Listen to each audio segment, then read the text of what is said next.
Bones heal clinically within 4 to 6 weeks.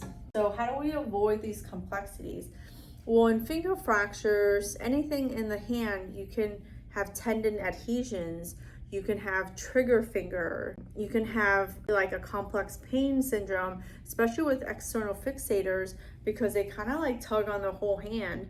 And it's so, an external fixator is so heavy. Usually the patient's carrying the hand around in a certain way, and you just end up with so much like nerve tension. But yeah, so there's a lot of that, especially if you have tendon issues, you're gonna have scarring issues. Is someone going to get better, right? Of course they are. Bones heal clinically within 4 to 6 weeks, okay? Bones clinically heal within 4 to 6 weeks. What does clinical healing mean?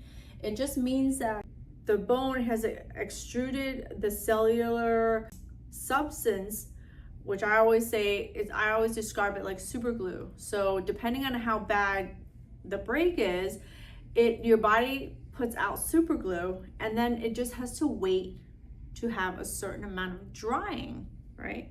The super glue has to dry before you start using it, moving it, right? So you start to see that healing process at 4 weeks. You see it at clinical healing. So 4 to 6 weeks, right? By 8 weeks, you have full healing essentially, right? And by 12 weeks, you have complete. By complete meaning you can do weight bearing. You can take it and shake the shit out of it, right?